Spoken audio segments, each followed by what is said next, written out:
Welcome in, friends. Mike Farrell Sports Talk, another edition. My name is Adam, and as always, Mike Farrell joins me on a Cranky Mike edition. We are recording this on a Monday, hereto known as Portal Monday, which is going to make Mike angry. I'll get back to that in a little bit, Mike, but a lot to get to, some coaching stuff, Deion, some maybe a surprise in Cincinnati. We'll cover all that too, but let's start off with the thing that's dominating the college football cycle right now. No, friends, that's not the playoff.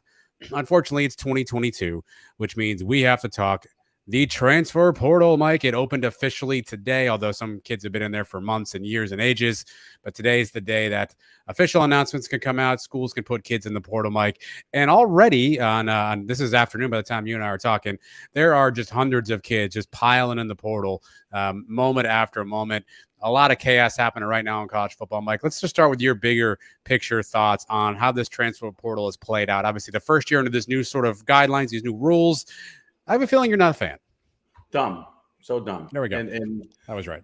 Listen, I get that kids, have the right to go in the portal, and that's not a problem. They should be able to transfer. I mean, Deion Sanderson, we're going to talk about in a second, say going off to Colorado, but he hopes the Jackson State kids won't transfer. I'm like, dude, you just transferred. So if coaches can do it, kids can do it. This isn't about the kids. This is about the NCAA, once again, being backwards in everything they think about. This was a 365-day-a-year portal. Kids could jump in anytime. So they decided in their ingenious way to try to handle that, because that was overwhelming to coaches and such. Let's make it 60 days, 45 days, in December, 15 days after the spring football, and then this occurs. So kids that are going to jump in have been tweeting it out anyways, but the official announcement is today, so they jump in. They have to process probably by the end of the night over 1,000. I mean, it was like 380 at noon. And for what? Coaches are on the road recruiting. Some coaches are taking new jobs. Some coaches are settling into new jobs. Yep. The early signing period's coming up. They're busy. And there's also bowl practices, bowl prep practices.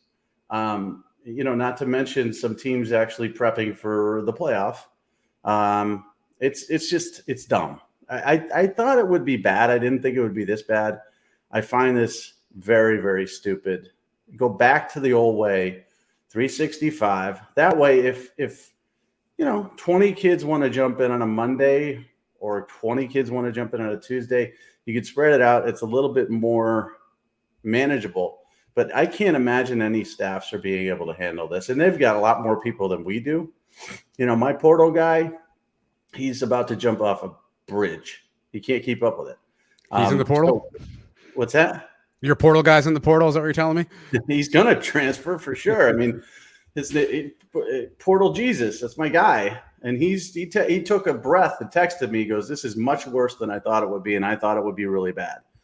But it's much worse." So it's just dumb. I don't understand what's the upside. Maybe I'm missing it because, I'm cranky and dumb and set in my ways. But I'm trying to think of what the upside is here for the kids who have to wait until today. That doesn't help them. If they want to jump in late November, why have to wait? Because there's no tampering. And then that was air quotes if you're listening. And then what good does it do the coaches? Does this make it more manageable? This makes it less manageable than ever before. This is the least manageable it's ever been, ever, in recruiting. And you've got an early signing period and this portal window. Both of these things were supposed to make it much more manageable. Well, early signing period is a good idea, but let's just mash the portal right into it as tight as possible to that window. You might as well now, if you're going to keep this dumb portal window, move the signing date back to February. Forget the early signing period. You can't do both. You just can't. So I'm a little pissed about that.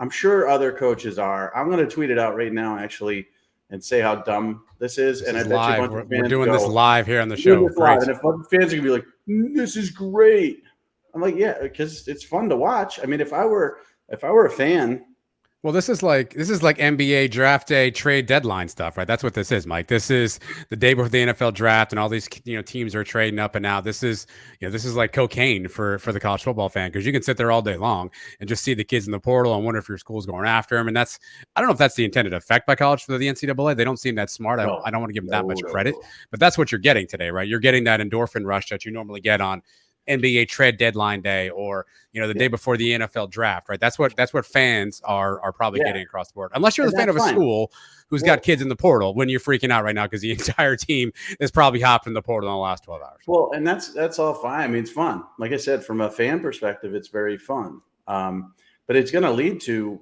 a lot of mistakes by coaches, and those coaches are the ones and players, by the way, and players. They're there's going to be more players and there are going to be spots available at some point, right? There's going to be a musical chairs effect. I mean, that's 100%. I mean, the first cycle, it was like 40% found a home. No, 38%. The second cycle was like 40% found a home.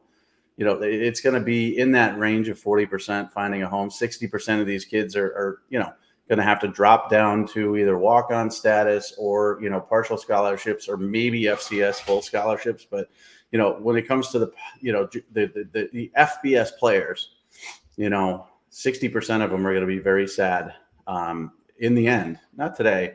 But the other thing is, like, okay, so you love your school and you love your, you love your coaches. Maybe you do, maybe you don't. I don't know. But you want them to do the best job. Okay. They're going to make mistakes in recruiting, and they're going to make mistakes in the portal because of this, whether it's not getting a kid that they should have got because this window is just so stupid, or going on a kid in the portal that you think you can get and not pursuing a high school player. It's just, there's going to be mistakes made when you make things unmanageable. And I love NBA, free agency and major league hot stove stuff. And I love, the NFL draft. And I used to work signing day in February, and it was stressful, but I could see how much fun that one day is. And I'm okay with all of that, because guess what's not mashed into that is another crazy, crazy day. So you had the first Wednesday in February, there was nothing near it. So that was it. The coaches didn't have to focus on anything else except for that. Spring practice was sort of starting up, winter conditioning, but no real distractions. Bowls were passed. Great. But now you move it to December. Great. It's worked out well. 85% of kids sign in the early signing period. But now it's almost like, okay, let's have 2 NFL drafts and let's make them 2 weeks apart. Right. You're not going to be able to be successful with that type of madness and insanity. And so I tweeted it, and I want to see the idiots. The other thing that upsets me, first, there's a few things. Idiots that say, where do you think Justin Flo's going to go? I don't know. I didn't even know he was going in the portal. I mean, I could guess what he liked in high school. He liked USC, like Clemson. There were some schools that he was very, very interested in before he chose Oregon. But now, Miami, he committed to Mario Cristobal. And maybe he wants to go across the country there. But I don't know. The kid's he's essentially 3 years removed from high school. He's a different human being. I don't know if those schools want him. He's had injury problems. I don't know if he wants those schools. I have no idea. But I get that question. I'm getting a billion text messages and all this other stuff. And it's like, I don't know. And then the other thing is like, how's the portal treating you? I want to kill whoever asked that question. Makes it a really awkward podcast for me to figure out the next question to ask you, Mike. I got one response so far to this 45-day window is astonishingly dumb. Yeah. That's from some idiot who said, is UCLA going to get a stud quarterback? Are they though, Mike? I mean, DJU's out there. Is that a fit? Listen, I can make up as many rumors as anybody. Okay. I could absolutely make up as many. So I'm going to, and listen, you can connect the dots. Mateo Uyunglele is his brother, is a great defensive end, likes Georgia, likes Ohio State, likes USC. Well, guess who doesn't like DJ? Georgia, Ohio State, USC. They don't need him. They don't want him. UCLA likes Mateo, and he might be a good fit for DJ. So package deal, maybe. Deshaun McCullough, who's leaving Indiana with his brother, might go to Notre Dame. I've written about this stuff. And it's all guesswork. I mean, I got some sources, but my sources don't even know. I talked to a source today, about Satterfield. Okay. He works on Satterfield's staff. When that was announced this morning that he was going to Cincinnati, this staffer, very, very prominent staffer, had no idea.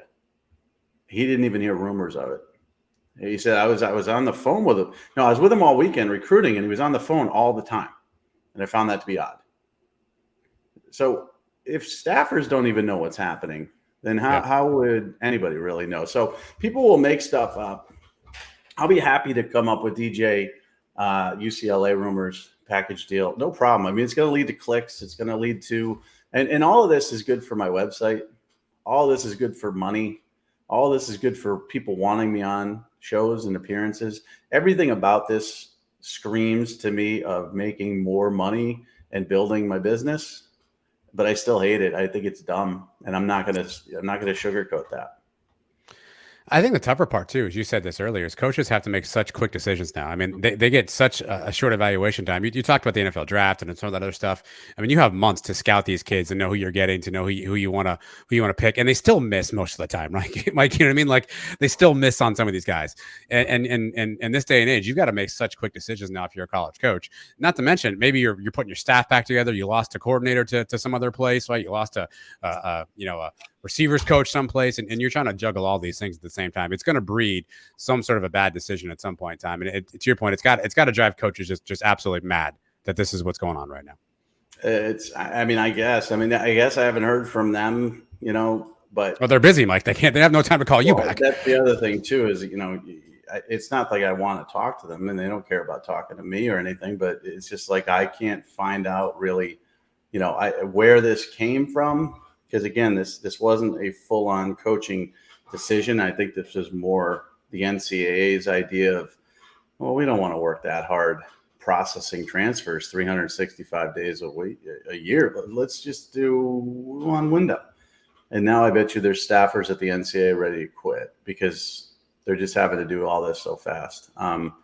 Compliance offices are going nuts too right now. And as you mentioned, coaches are trying to figure out if I was a coach, I would be sitting in front of the compliance office in a folded chair with my arms crossed saying, you're not getting in here. No, you're not going in the portal. Sorry.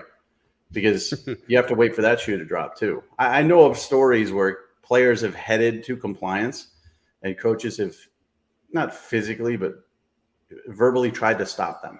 Don't do it. Don't go. Stop.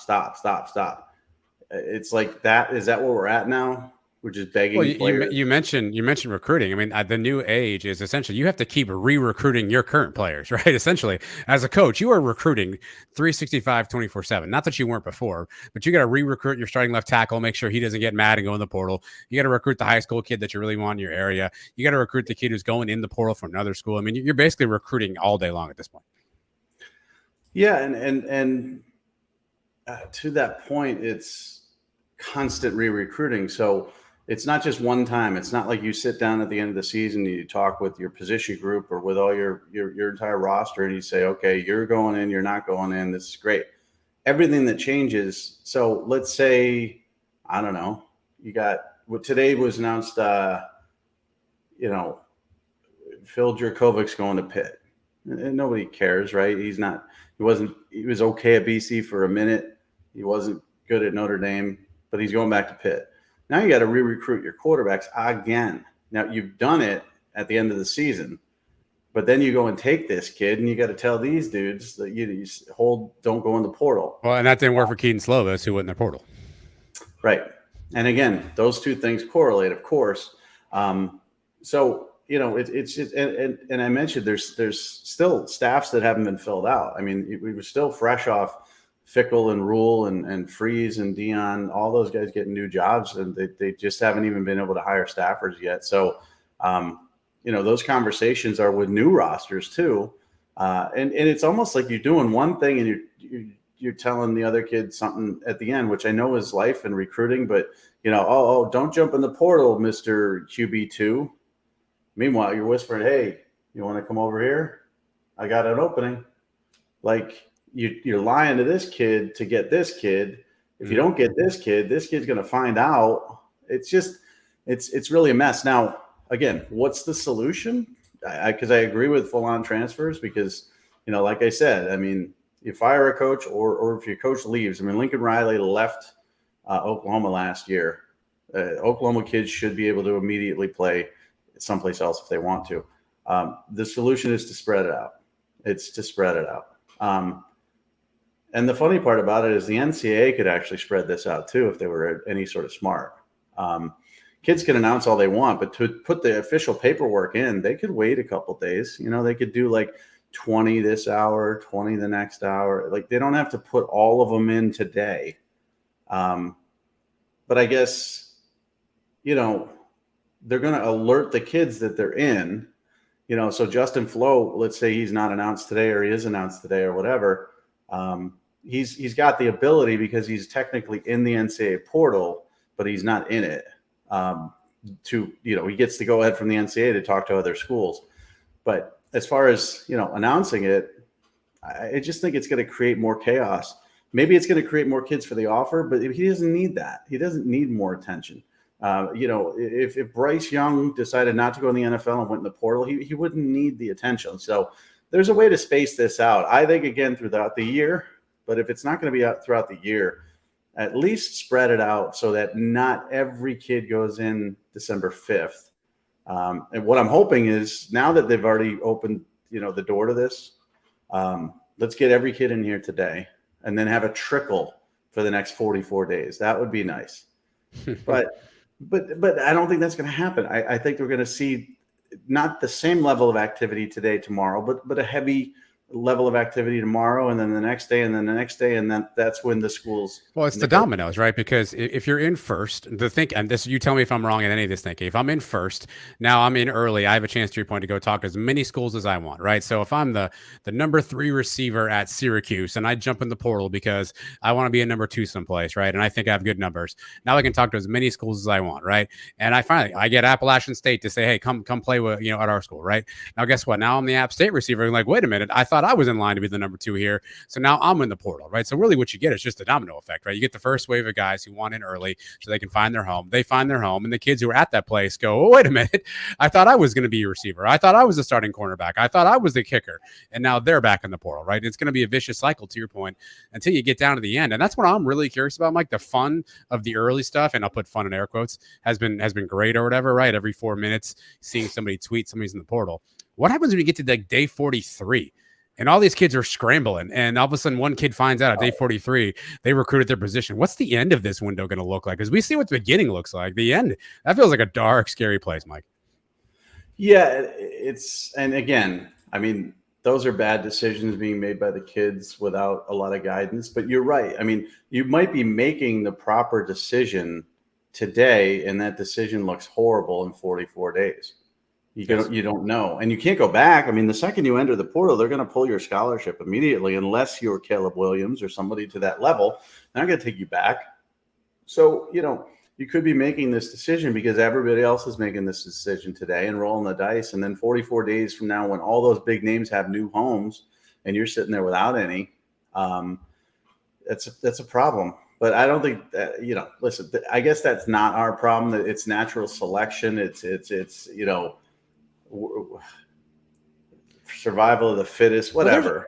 There's another side of this too, Mike, that I want to touch on too. There's the side. These are kids. Some kids are making decisions to go in the portal, and you and I both know there's some places where kids are being told you might want to get in the portal, right? This is also being used as a roster purge in some areas. I mean, this is also coaches saying, hey man, like, you know what, that portal is not looking so bad for you. So, I mean, while we certainly consider and blame the kids, there are certainly some coaches that are probably showing some kids, hey, compliance is down the hall to the right.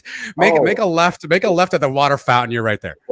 That's the other thing too. So I told you about the story about, multiple coaches. This one particular play, I won't name his name. He's not in this one, but he was in last year's cycle, heading down to compliance. And one coach tells him don't do it. And another, almost like a line of people, almost like he's running a marathon and everybody's there cheering him on or handing him water. But in this respect, it's like, don't do it. Don't do it. Like pretty much all 10 coaches are like, don't do it. There's the other thing that you mentioned where it's like, yeah, come here, follow me. You see this computer right here? This is Mary Ellen Smith. She'll get you taken care of. Yeah, this is called the portal. We're gonna want to get in here. because it's best for you. It's best for you. Because again, remember, scholarships are year to year. They're not guaranteed. So Yep. we need that scholarship. I mean, Deion in his comments were very funny because we've heard that from schools. If you don't like it here, if you don't like this way, go to the portal. But his was like really, really, if you read between the lines, it was like, you guys were 1-11 last year. You suck. I've got players to replace you already. Get in the portal. That was kind of the way it was said.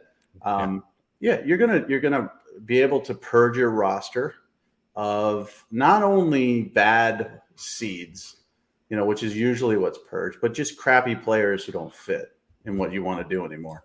And that's going to leave those kids certainly out in the, but again, it's a dog-eat-dog world, and that's the way it is. You didn't play well enough, or you're not important enough to the team, whatever, you got to drop down. But that's going to affect everybody else. It's a complete domino effect, because if you purge somebody off that roster and then he takes up a spot, let's say a Colorado kid takes up a spot for a kid at Colorado State, and he ends up being the starter there. The Colorado State kid might be like, okay, I'm going to get in the portal. And then where does he go? He drops down to FCS. And then that kid takes up a spot for somebody at FCS. And that kid might be like, well, I don't want to be here. And he might drop down to Division II. Bad decisions are just being made. The dominoes are never going to stop either. And that's all of this sounds fun. It does. It's just, it's unfortunately unmanageable. So if you're going to do this, if you're going to mash the portal with the early signing period and have all this, free agency, allow additional staffers to be added to college football staffs. They can afford it. We got a lot of big TV contracts. You could afford additional staff, even Group of Five, you could afford additional staff. Let them manage this a little bit better so that you have a full team that just focuses on the portal and not high school football. I know of schools that have, personnel directors and their focus is on the portal, but they all help out with recruiting. And I know that the opposite, recruiting helps out with the portal. It really needs to be two different departments, because this is pretty much as it's free agency. It's pretty much about as out of hand as you could possibly get. I've dealt with a lot of out of hand stuff. I remember, there was a lot of NCAA rule changes and stupidity, throughout my career, and all of them led to more chaos than less. They really haven't made a smart decision when it comes to anything that since I've been around. But this is as bad as it gets, and it's worse than I thought. But I guess it's not worse than I thought. I predicted 2,000 kids to go in during that 45-day window. I guess I just didn't predict them all to go in one day. All right. Well, as much as we're going to tell you that it sucks and there's some bad things about it, Mike, we should talk about at least what's happening. Is there any names so far that have hopped in the portal that have had you kind of raise an eyebrow? There's a billion of them, and there's different little list stories. Them all. Go. Yeah, I know. Well, again, there's different little stories to each. So when you talk about quarterbacks get the most attention, and we kind of knew, we knew DJ was going to jump in the portal. We knew Bazelak was going to jump in the portal. I just see Donovan Smith at Texas Tech just jumped in this portal. Pretty much anybody who lost their job or didn't have a good season, Nick Evers at Oklahoma is not surprising, but he didn't even get a chance to play, and he was only a freshman. The quarterbacks don't really surprise me. And guys like LJ Johnson, the running back at Texas A&M, announced he was going in the portal. So there aren't too many surprises. I mean, Austin Stogner at South Carolina surprised me. Tunmise Adelaide, he surprised me a little bit at Texas A&M because, he had 6 sacks in 3 games. He's a former 5-star kid, 6'4", 290. He was not in this last class, but the class before that. But he talked bad about every other school. He really did. So, he's going to get offers, but it's just going to be a real interesting conversation that he has with some certain schools. He used to be committed to Ohio State. He was interested in Clemson, some others, and he kind of just talked bad about all of them when he chose A&M. And now he's back at the portal, and he's going to have some conversations with those schools and say, well, you remember that? But again, it doesn't matter. He's talented enough. He already got a TCU offer. He's going to get a ton more. But that's the other part about this is Terrence Lewis, your buddy Terrence Lewis is in the portal for what, the 15th time? I mean, I don't think he's played it down yet. I mean, I mean, the kid, high school gets in trouble, Tennessee takes him and he transfers from Tennessee to Maryland, now Maryland to UCF. Now he's back at the portal again. So where is the limit here? He's got to sit out a year. I don't give a crap. You can't tell me this kid's a grad transfer in any way, shape, or form. You can't tell me he hasn't had more than one bite at the apple. You can't tell me that he's allowed to get any sort of waiver. This kid, he should sit out 2 years. I mean, this is like his fourth school. Those type of things strike me as well, and it just speaks to these decisions weren't allowed. Dorian Singer surprised me a little bit too for Arizona. He had 6 catches, 1,100 yards last year. These things weren't allowed, and sometimes you settled in. So my buddy has a daughter who's a freshman at college, and she's, we live in Connecticut, and she's out down in Nashville, and she comes home for Thanksgiving, straight A student. She's around all her friends for a week, around her family for a week, and she says, I'm homesick. And she goes back, and she's going to come back in December for Christmas for a month, and she's going to be saying, I'm homesick too. So you got one of two things you could do here. She should push through for another semester and find her rhythm there, because it's hard to go away from home. Or you could do this and she could hit the transfer portal and go to a different school. And my thinking is, prior to the transfer portal, which again, I'm not against, but decisions like this, like in a snap, weren't able to be made by bad decision makers. And this is allowing that stuff to happen. So Devin Leary is probably the most intriguing name, I would say, because that was rumored and kind of expected. Where is he going to go? Is it going to be Notre Dame? Is it going to be Illinois? There's a few other schools that are involved there, because Illinois is involved because his brother's there. He was probably the biggest name, but Graham Mertz is in there. I mean, it's hard. It's easier for me probably to list the players that didn't enter the portal than did. So for the fan base out there that's listening right now, that's saying, hey, all my guys are leaving, what's wrong with our culture? Our culture sucks. Our coach sucks. Everybody hates us. This is just new college football, Mike, right? I mean, I'm sure there are some programs that are maybe a little bit teetering, but this is just by and large across the board, right? This mass exodus. Do you see a ton of collaborate, or I guess, just connectivity between, hey, my culture sucks, and a lot of people in the portal? No, I mean, because, okay, I'm going to ask you this question and see if you come up with the answer that I think. What's the one program that you could think of in college football that reeks of culture, reeks of family, reeks of everybody rowing in the same direction? I guess I might say Alabama. Okay, I thought you might fall for that one, and that is true, but no. Yeah. The second guess is to be rhymes with Blabo, Finney. Clemson? Clemson has great. See, I wouldn't have thought that. Why wouldn't you think Clemson has great? Maybe because I've seen Clemson have 32 guys in the portal this morning. Maybe I'm jaded already because half their team's in the portal. Yeah. So I'm talking about that. Like, Clemson is where you come here and, the portal's my locker room, as Dabo says, and he doesn't take kids in from the portal. I mean, you couldn't have a better situation for a football player than Clemson. To me, your coach doesn't like the portal. Okay. He loves culture. He loves family. He loves everybody, in the same direction. He's as loyal as a man can be, as we saw by DJ. And still, there's like tons of kids from Clemson jumping in here. So this isn't a culture thing. This isn't a my coach sucks, because Dabo doesn't suck. And the culture of Clemson is as good as it gets. This is a new college football thing. Now, to your point, Alabama doesn't have this issue as much, but they still get kids jumping. They got some kids in there. Yeah, they got some kids in there. I mean, one of their starting offensive linemen jumped in, and that was a big surprise. So it's one of those situations, I think it was Tavian Cohen, it's one of those situations where everybody's going to get nicked by this, and it really depends on who you pick up and how you approach it. Who's going to be successful. And that's the fun part, grading the success. Michigan State kind of won the unofficial portal title the first year, and Ole Miss maybe won it last year, or you could make an argument for USC. Who's going to improve their team the most with additions? Because today is subtraction day. So today everybody's like panicky. Clemson fans are, because, of course, as any fan, you rationalize the loss, right? we didn't want DJ anyways. And listen, I agree with you. I think he's been horrible.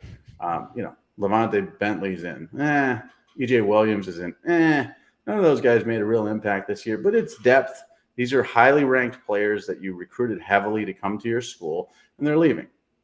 So it sucks. Today's a day of like, oh, my team sucks. This sucks. I hate this. What's happening? But then as you add pieces to the puzzle, then it's going to be, the positive is going to come back.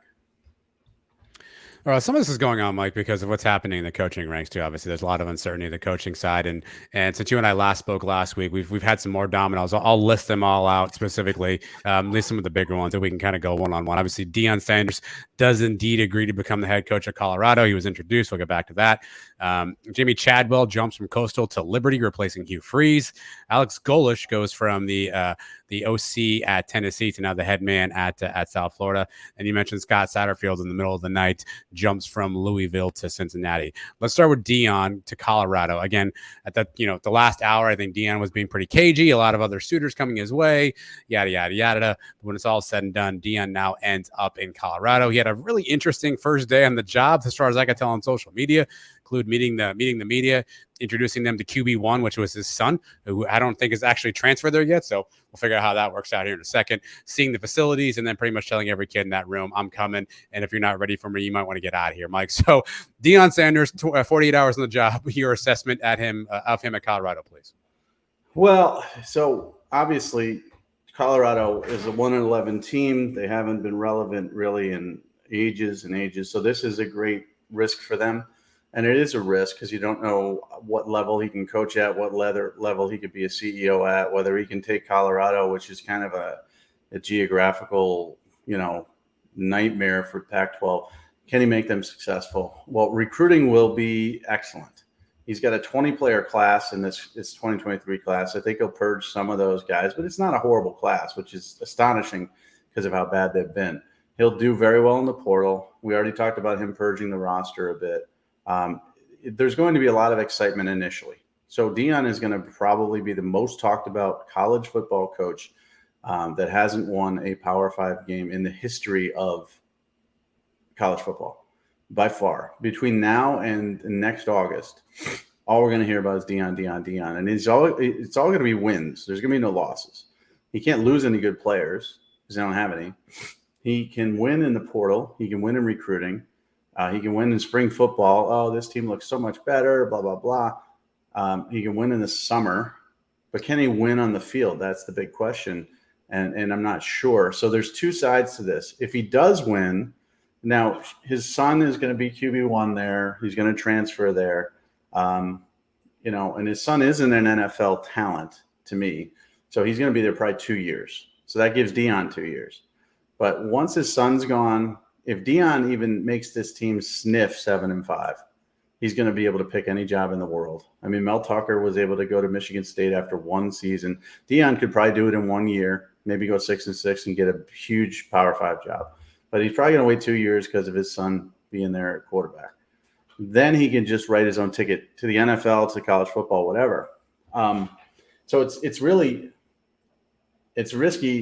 in one way for Colorado because they're probably going to lose him in a couple of years and start all over. And they're going to lose that big boost and that all the culture he builds and all that stuff. But he's going to make this a better place. He's going to make it more attractive. And they're in the news, and they're going to be in the news like crazy. So that's going to help recruiting. The biggest issue at Colorado, from what I've heard, is the athletic department and the registrar admissions people are not on the same page. NIL is non-existent.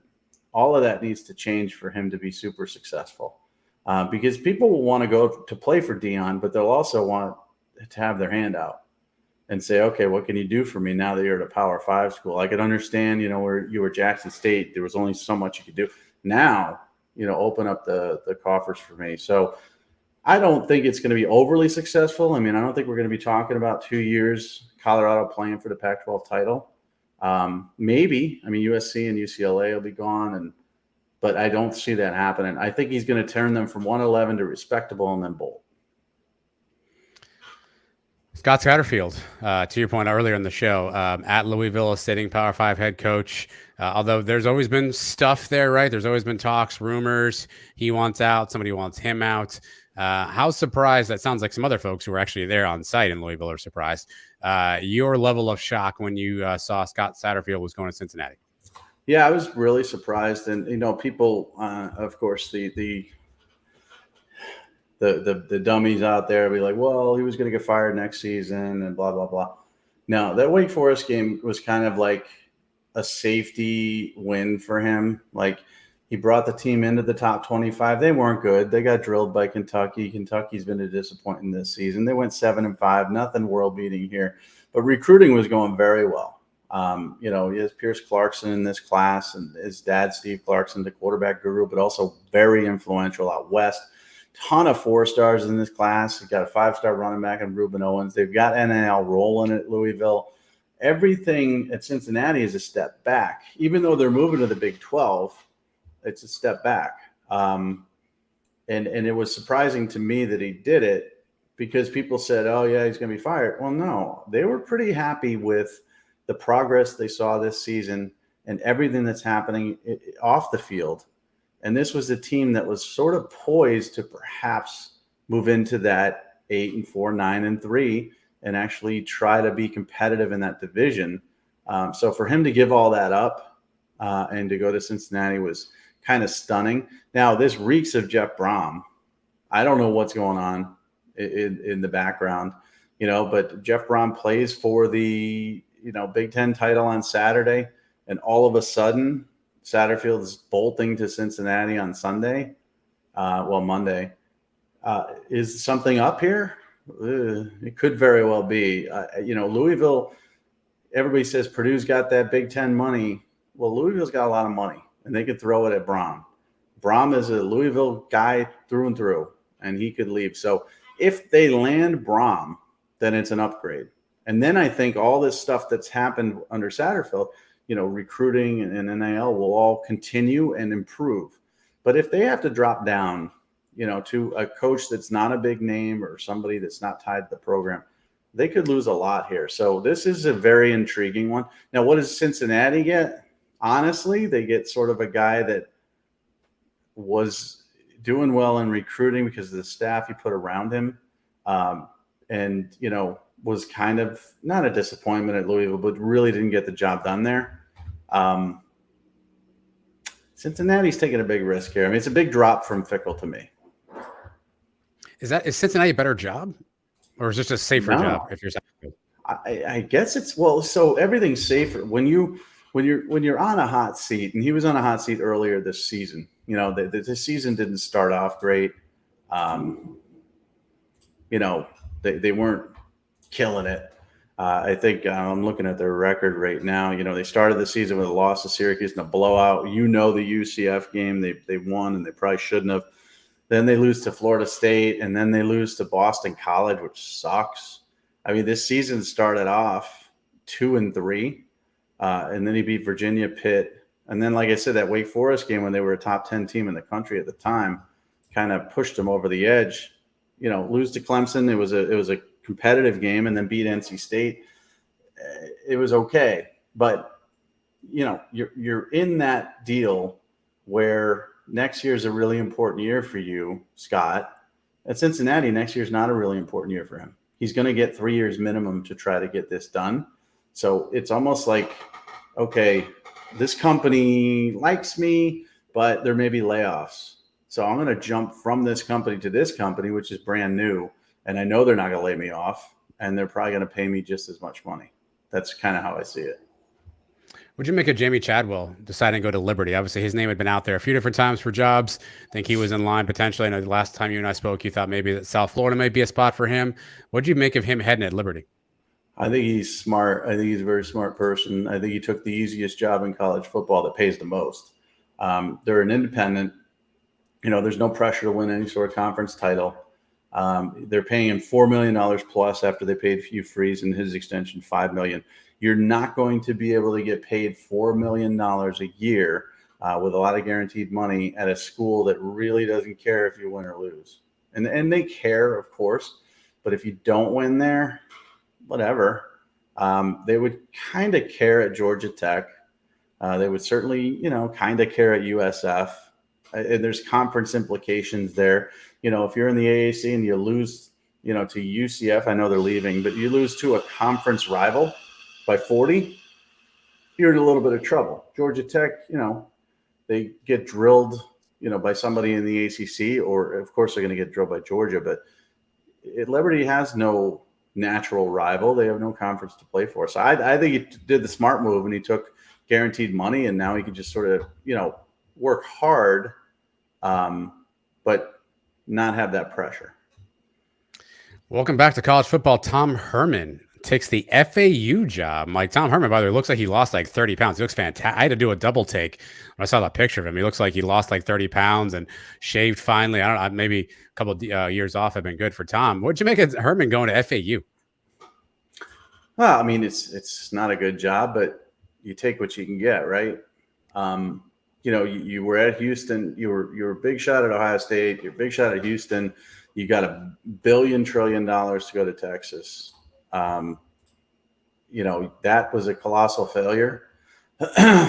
You got your life together. We all know there's been off-field question marks about him, and clearly based on the way he looks, as you said, I mean, he's clean shaven. He looks fit. He looks like he's taking care of himself. I think, does that mean he's not having off-field issues? I don't know, but it's a good sign that maybe he's cleaned himself up a bit. And it's a nice little fit, and it's a good way to get back to, the big time college football, as we saw with Mr. Kiffin. So nice little job for him. Not a ton of expectations there. Sure, I don't think he can be very successful there, but I mean, if I were him, I would certainly take the job. Well, it's their first year. They're going to the American Conference to replace UCF, Cincinnati, Houston. So they're one of the teams coming in. So it'd be interesting. He's been there before, obviously, and maybe he can turn it around. And last, Sunday, Monday, Alex Golesh from Tennessee goes to South Florida. Mike, I don't know if that was one you had on your bingo card, but how surprised were you to hear Alex Golesh going to South Florida? I mean, ties to Florida from his UCF days. Great offensive coordinator. He's there like literally 1 year, by the way. That's fine. I know, but what I'm doing is I'm describing Jeff Scott is what I'm doing. Yeah, sure. I mean, Jeff Scott, he didn't coach there, but he recruited the state of Florida very, very well for Clemson, and built up his name with a tremendous offensive team, and players in the pros. I just don't know.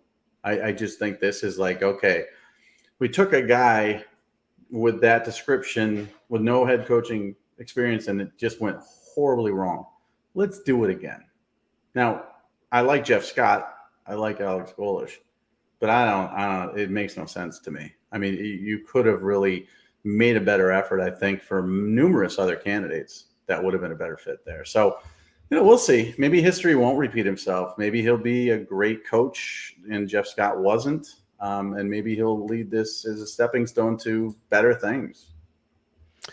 A couple kids declaring for the draft today. I want to get your thoughts. Anthony Richardson, done at Florida, will be heading to the draft, not playing in the bowl game. You've been kind of up and down on Anthony this year. Surprised that he's going to head to the league?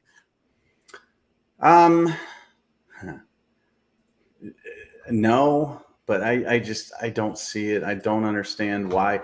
Now, NFL scouts have always puzzled me to some level. I mean, we're seeing the Zach Wilson thing, and that was puzzling, but they fell in love with it off platform, and everybody talked about that last throw at his pro day. Well, whoop-de crap. I mean, that's just, it's routes on air, and it's an off platform dumb throw. But what about his maturity? What about his readiness to run an NFL offense? What about his overall skill level? I mean, he's putting up big numbers as an independent against an okay schedule, but you fell in love with his arm.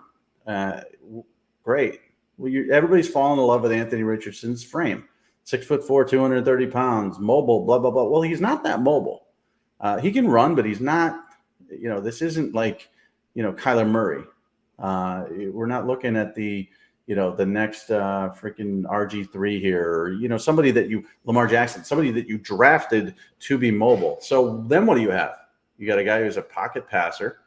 You've got Cam Newton light, like super light.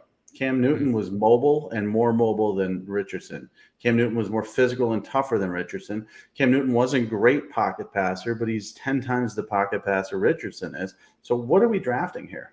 If somebody takes him in the first round, they might as well just take that pick and throw it away. I like the kid. He's a nice kid. A very classy kid, very high character kid. So I don't think that's going to be the issue, like a Zach Wilson, who's an immature little turd, or Kyler Murray, who's an absolute little brat. But the skills aren't there. They're just not. They may be, but Jamarcus Russell had a really good arm and a big frame, and he sucked. I mean, I just don't see it there. I don't see Will Levis. I don't see him. So draft away. Somebody wants to take him in the top 10. Good for you. You're all going to get fired. Mel Kiper's early big board, Mike. He has CJ Stroud 1, Will Levis 2, Bryce Young 3, Anthony Richardson 4. That's the big board for quarterbacks. Yeah, and listen, I respect Mel Kiper. He's he's to the NFL draft what I was to college football recruiting. He's the guy. He's been there the longest, seen the most. Doesn't make him the smartest, because I'm not the smartest, but you have to respect his opinion. But man, I mean, 2 out of your 4 quarterbacks look just horrible when you watch them on film. They don't make proper decisions. They don't have any sort of ability to hurt you, even with their feet. They're good-looking kids with big arms, but there's nothing there. And CJ Stroud, to me, he's going to get a little bit of redemption opportunity in the playoff here. But he's also one that I wouldn't, everybody's saying he's number 1 overall. I would take Bryce Young by far over all of these guys, not even close. When you look at film, it's so obvious to me that Bryce Young has what it takes to be patient, to not panic, to throw on the run, to throw from the pocket, to run when he has to run. CJ Stroud gets happy feet. You pressure him, he struggles. He forces the ball, and he locks in on his first read all the time. So 3 out of those 4 quarterbacks I'm not very high on as long-term NFL success stories. Actually, one more I want to get your thoughts on. I circled this down. I forgot to get to it earlier, so we'll go back to coaching. Trent Dilfer to UAB. Mike, I'm dying to know your thoughts on Trent Dilfer, fresh off the high school of Lipscomb Academy somewhere in Tennessee, fresh off the golf course after leaving ESPN, is now the head college football coach at UAB. Mike, I need your thoughts on that. He's an annoying human being. He's a know-it-all. I'm always right. I'm going to teach you the ways of football. We're going to focus more on, So you're not a fan. Okay. No. But he ruined the Elite 11 single-handedly. The Elite 11 under Bob Johnson used to be fun. It used to be great. It used to be awesome. You get to see developmental skills from kids. You get to see everything you wanted from a scouting perspective. Trent Dilfer comes along. All of a sudden, it's, half the day is chalk talk and these character building experiences with the Navy SEALs and all that. That's great. But there's making 3 throws a day. And you think you're smarter than everybody else. I mean, you just do. I mean, he called me out numerous times, saying that I didn't know what I was talking about a bunch of crap quarterbacks. You look at the Elite 11 winners under Trent Dilfer, they all suck. All of them suck. He just doesn't know. He knows his way and no one else's way, and that's not going to go over well if you start losing. It's great when you're 12-0 at a little high school football team and you can sort of take a little bratty kid aside and berate him and go viral. That's not going to work in college. This is not a good fit. It's not a good hire. It's almost honestly insulting to a lot of coaches out there who are very, very talented, who could be Power 5, just like Jeff Saturday's insulting to a lot of coaches, but at least he's an interim. He's not going to get the full-time job. This is a full-time hire of a guy who isn't qualified to run a program. So those are my thoughts. I think it's a horrible hire.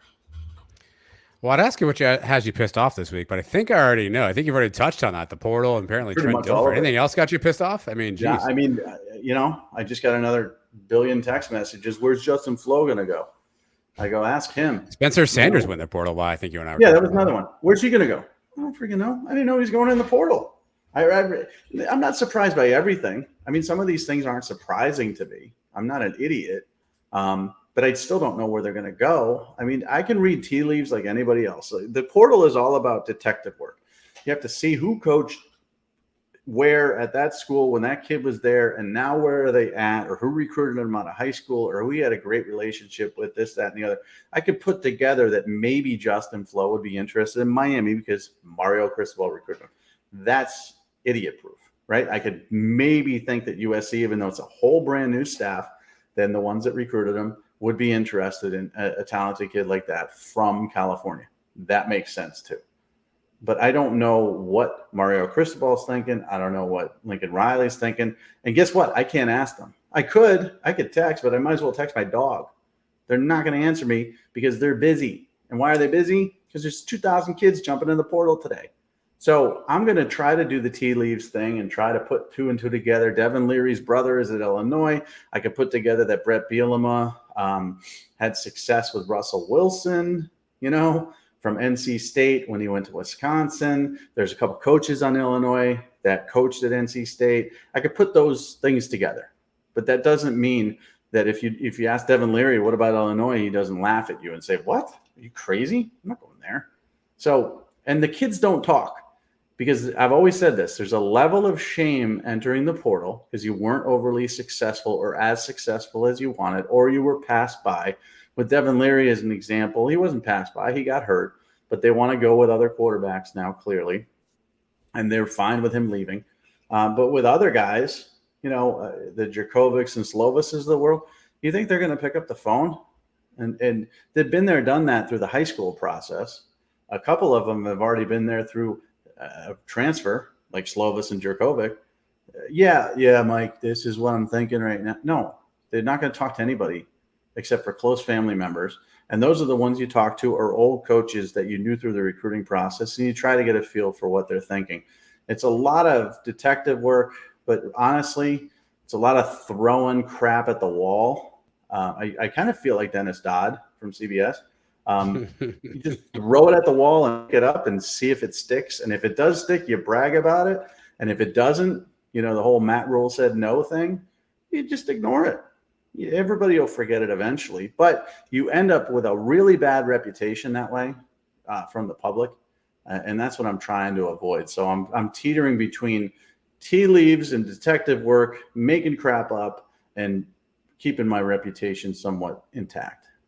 And you can find all that on MikeFarrellSports.com. Mike, that's the website where you'll be posting stuff throughout this entire process. Obviously, if you're not bookmarked, followed along with that website. Something you're going to want to do. Do you need to talk about anything on here, Mike? Anything with any betting things, any butchers, any meats, anything you got to talk about? Oh, my God, you're right. Hold on. Yeah. I forgot about I'm pretty sure there's I'm glad. plenty of stuff Mike wants to talk about. Well, again, if you want meat, Butcher Box is it. You get meat in a box. It's a subscription service. Yep. I'm not even going to read the Bet Online thing. I'm sure they'll love that. Are we really tired of it? Aren't we? I know college basketball season's here, I believe is how that read starts. Yeah, I can say basketball is back. I'm going to pick and choose here. So if you want to bet NFL, NBA, NHL, MMA, tennis, boxing, or golf, which I bet NFL, I bet NBA, I bet NHL, I bet MMA a little bit. I never bet boxing. You should bet tennis. Golf. I feel like you'd be great betting tennis. I would. There was a time where I was addicted to ping pong betting. You remember those ping pong tournaments? I do remember that, yeah. And I think they're still around, but I got off it. Now pickleball, I'll bet on that too. You're back? Okay, Mike's back. I don't know if you can do that on Bet Online, but this is the important part. BetOnline.ag. You join, you receive 50% welcome bonus with your first deposit. I mean, that's pretty big right there. I mean, 50% welcome bonus. You pop $1,000 in there, you get $500. That's 50%. Promo code BLEAV to receive your awards. So that's my version of that commercial. Butcher Box, great meats. I love it. I wish Butcher Box listened to this and sent me free meat. I mean, I would love that. I love free stuff. What else am I promoting? Oh, Betting Pros.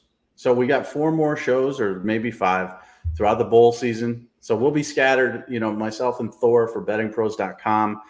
That's normally a Saturday pod, but it's going to be, we'll tweet out when it's going to occur. I went 5 for 5 in my props this past weekend. Pretty proud of myself. Wow. Because here's the thing. 2 of them, Jaden Daniels had an ankle, And the people thought it was a knee, but it was a high ankle, and he was in a walking boot. So I went under on the rushing yards. I don't even know why they would put that at 38.5. It was so easy. It was such easy money. And DJU at Clemson, it was 45.5 rushing yards. So I was like, this guy's not even going to finish the first quarter. So free money there. That was another easy one for me. So, follow me on Twitter at Farrell Sports. Betting Pros is my gambling site. Thor's my guy, Thor Nystrom. What else? Oh, I'm also doing some stuff now for Pittsburgh Sports Now, West Virginia Sports Now, WVU Sports Now, and Penn State Sports Now. So these are, independent websites that do a really good job covering everything from the team to recruiting to the portal to, NFL draft. So I'm starting to work for them, and so that's in addition to the Illinois stuff and things like that. I'm getting busier, piecing it together. The website traffic is up, which is great. It still continues to go up. So if you want to check out MikeFarrellSports.com, you'll get a lot of stuff on there. Like I said, a mix between opinion, detective work, made up stuff, and truth. Well, if that's not an ad read, I don't know what is. Again, thanks for listening in. Subscribe on the podcast player. Subscribe on YouTube. Make sure you go to MikeFarrellSports.com. Keep you updated on everything portal and coach related. Mike's got to go take a nap. He's super cranky. Plus, I think we're now up to 450 people in the portal, so he's going to go pull his hair out. But we'll be back sometime soon to update you on everybody in the portal, including maybe Mike at that point.